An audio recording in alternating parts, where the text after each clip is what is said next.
Greetings, horror movie fans. Question. Why do good movies flop? Why? Why? Why do we let this happen? Like, this is always just something that really annoys the hell out of me, especially as someone who loves the movie-going experience and wishes it could just grow to what it used to be, where all sorts of movies made well beyond their budget, a time when films like Aquaman made like $1 billion for some fucking reason. Are you saying they executed her? Because she had me?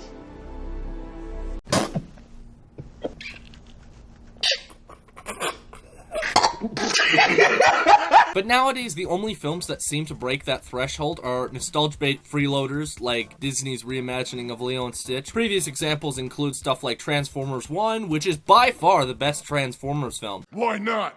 It's not like you can transform. Oh yeah? Well, watch this. Still bombed at the box office. Even stuff like Thunderbolts, which came out last year, and even everyone's favorite meme content farm, Blade Runner 2029, bombed horrendously at the box office.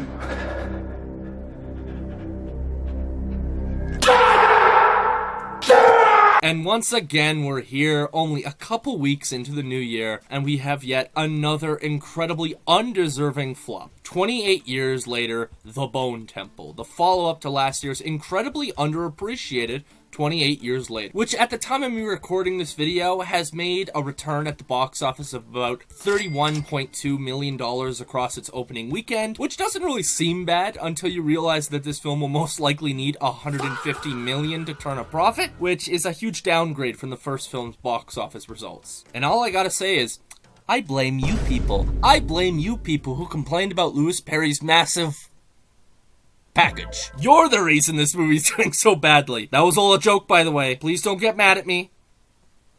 Why is it so big, though? Can we be honest here? Why is it so big? Anyways, this film continues right where the last film left off, but this time centering around the character of Dr. Kelson, played by Ralph Fiennes, who's on his way to making a remarkable discovery that could change the world as he knows it, while Spike has been captured by an unhinged group of survivors known as the Jimmies. I'm gonna keep the spoilers to a minimum on this one for this movie, but if you haven't seen any of its predecessors, I can't really say anything like womp womp. Go back and watch those movies, you will not be disappointed. But with that, let's get into it. The Bone Temple.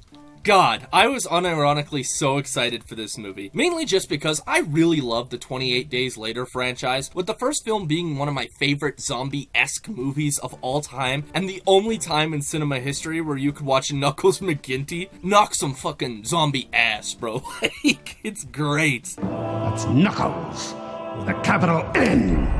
Just such a great movie in general, with such great characters, a unique spin on the zombies genre that hadn't really been done before, gritty and slow-paced tension, as well as this very interesting commentary on human nature and the cost of survival. And then we get to the sequel, where we just watch Hawkeye run around for an hour and a half and become a human s'more by the end, which, to be fair, I don't really care. I don't really like that movie. Then 28 Years Later came out just last year, and not only managed to sneak its way into my top 5 favorite movies of the year, but really surprised me with its stunning visuals, creative flair, and honestly, pretty unexpected direction. With the plot barely focusing on the undead themselves, but is instead a coming-of-age story set in a world of despair and emotional trauma, and most importantly, an exploration on love and death. It's a movie that really diverted my expectations and made me really appreciate it and honestly love it. Sure, not a film for everyone, especially if you want to see zombies just rip people apart for 2 hours, even though there are some pretty gnarly kills, so like, I don't really understand what you're complaining about, but that's just me. But just a really great emotional story of a boy becoming a man in a world that has been ripped apart by the undead and the survivors who left it behind. So when I heard we were getting a sequel only a couple months later, dude, I was so excited and just ready for this movie. And once again, the fact that it was being written by Alex Garland, oh, peak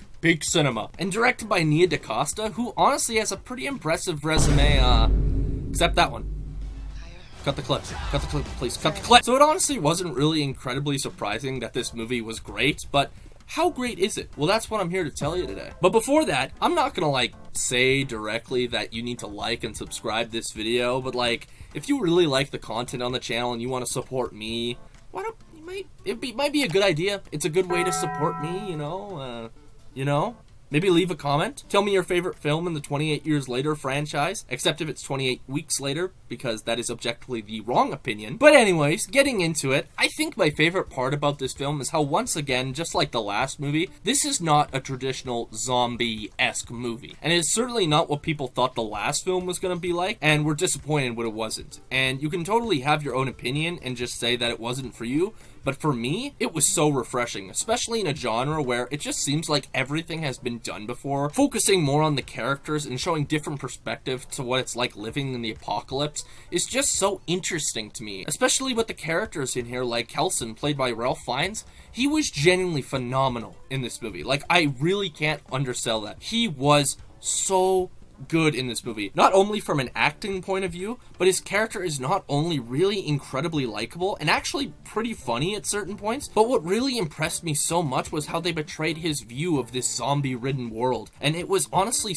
really captivating in a weird way. And I gotta say, I was not expecting how hard they would focus on his relationship with the alpha zombie Samson, played by Chi Lewis, who I can't talk negatively about at all because, well, I mean, like, just look at the guy. But I think their relationship is not only the most wholesome and interesting part about the film, but leads to some of my personally favorite sequences in the film. However, that doesn't even include one of the hardest scenes I have seen in years. Oh my god, there's a scene in this film that I thought was the most metal as fuck cinema moment I have ever seen. And I actually think it could be compared to something like last year's Sinners, where there's a very distinct scene in that movie that really shouldn't have worked so perfectly, but it did, and it's just so amazing. I feel like it's in the same category as a scene like that, where it's just very out there, and it should be really funny and just kind of like, what is going on? But how it's shot and how it's performed, it's just so good. Nia DaCosta really deserves a lot more praise because she really directed the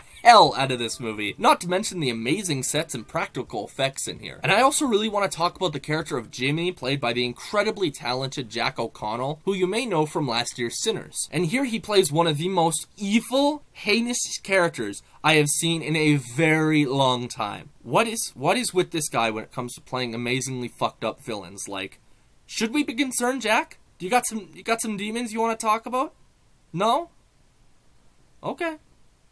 Just know I dressed up as you for Halloween, so please don't hurt me. But despite being this incredibly horrible person, he's so goddamn good in this movie. He's scary, and he actually feels like a threat. And just like Kelson, he provides a different view into this world, and it's so interesting, especially when you look at it from the full picture point of view, as we've seen his upbringing and how it really molded him into the character we see in this film. And again, it's really interesting character work. There aren't really a lot of things I generally disliked about this movie, but I will say I wish we got more time with the character of Spike in this movie, played by Alfie Williams, as he was pushed a lot more to the sidelines in this film, but I feel like it's just setting him up to be back in the spotlight in the next film, which, I'm gonna be honest, we need it so goddamn badly. I'm begging you on my knees, Sony, please make the next movie. I know this movie didn't make money, but I need it. I need the sequel, please. But going into the ratings for 28 Years Later, The Bone Temple, I gotta say, critically, I'm gonna give this movie a well-deserved 9 out of 10. And from the casual point of view, I'm gonna give it an 8 out of 10. The only reason that it's lower is that there are gonna be some people who just want to see a straightforward zombie flick, something this movie has no intention on being. And tagline-wise, I gotta say, The Bone Temple simply was metal as f***. Which brings us to the end of the review. I just want to thank everyone for joining me on this video and sticking around till the end. And if you like what you saw here, maybe consider liking and subscribing to the channel so you can keep up to date with all the channel's newest videos. But until next time, friends, I'll see you later.